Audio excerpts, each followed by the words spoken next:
বলিপাড়ার বাতাসে এখন কেবলই বিয়ের সানাইয়ের সুর।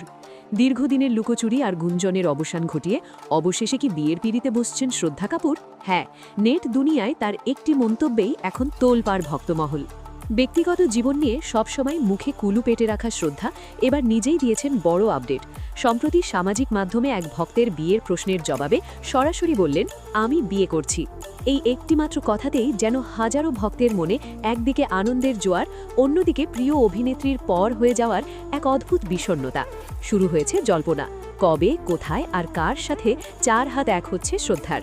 হবু বর রাহুল মোদি, ক্যামেরার সামনে নয়, তার রাজত্ব ক্যামেরার পেছনে। প্যার কা পঞ্চনামা 2 থেকে শুরু করে তু ঝুঠি ম্যায় মক্কর, একের পর এক হিট ছবির এই সফল চিত্রনাট্যকারের সাথেই শ্রদ্ধার সম্পর্ক এখন বলিউডের ওপেন সিক্রেট। কফি শপ হোক বা আম্বানিদের হাই প্রোফাইল পার্টি, দুজনকে অন্তরঙ্গ অবস্থায় দেখা গেছে বারবার। বিয়ের জন্য শ্রদ্ধা বেছে নিয়েছেন রাজকীয় রাজস্থানকে।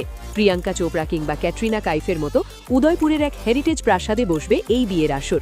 কোনো বিশাল জাঁকজমক নয়, বরং পরিবারের সদস্য আর খুব ঘনিষ্ঠ বন্ধুদের উপস্থিতিতে ট্রেডিশনাল কায়দাতেই রাহুল শ্রদ্ধা জীবনের নতুন ইনিংস শুরু করতে যাচ্ছেন। এখন শুধু অপেক্ষা সেই মাহেন্দ্রক্ষণের, যখন রাজকীয় সাজে সামনে আসবেন শ্রদ্ধা। বলিউডের এই কিউট অভিনেত্রীর দিবানের এই নতুন শুরুর জন্য আপনার মনে কি বার্তা আছে? কমেন্ট করে আমাদের জানান।